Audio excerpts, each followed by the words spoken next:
One of the main reasons why you're not able to take ownership, why you're not able to look at your part, is because doing so requires you take this toxic ownership of the behavior instead of recognizing that it's a behavior. Instead of saying, hey, here's me, here's my sense of self, and then here's this behavior that I got to work on.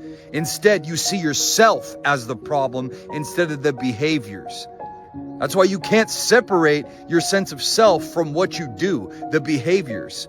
You've been so self-condemned and talked down to so much of your life that you can't talk about where you fall short without feeling like a failure. And so you refuse to analyze and look at your beliefs. You refuse to change your behavior. You refuse to believe that you can change.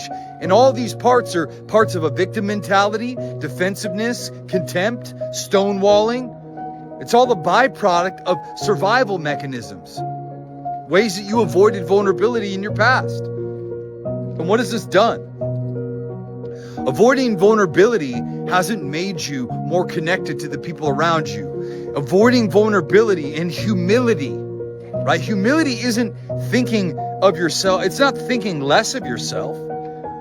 Humility is thinking about other people more. It's about seeing something from someone else's perspective. It's about wanting to see the world. It's like your perspective is your reality. Their perspective is their reality.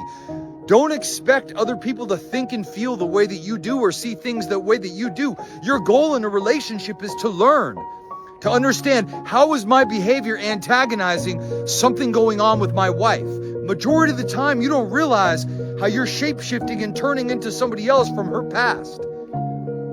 Your behavior is basically antagonizing wounds that already pre-existed. And if you care about your wife, if you want to be a protector, then it's your goal to know and understand how I'm doing that without taking it personal, making it about my existence as a human being, and instead making it about my behaviors that I used to survive in my past that got me to this point in this relationship, and how the survival mechanisms that I've used are now creating major issues in my marriage.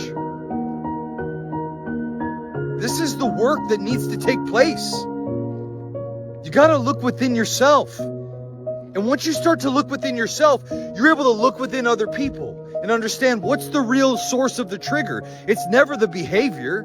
It's always things that exist within ourselves, within our shadows, within the parts of ourselves that we repress, that we deny. It's that, you feel unloved. You feel insecure, right? You feel scolded. You feel excluded. You feel powerless.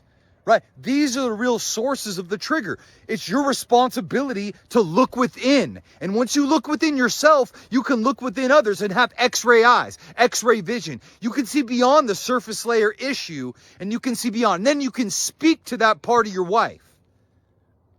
Instead of just thinking it's a surface level issue, taking it personal, getting defensive. Instead, you can separate yourself from that. Recognize that I don't want to cause harm to somebody that I love. I don't want to sabotage my relationship. I don't want to end up divorced and alone with some other guy raising my kids because I can't change and I can't step away from what I'm doing and become objective about my behavior that I may have used to stay safe in previous relationships, but are now causing issues in this one.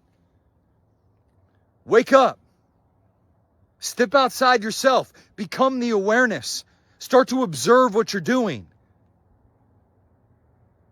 before it's too late.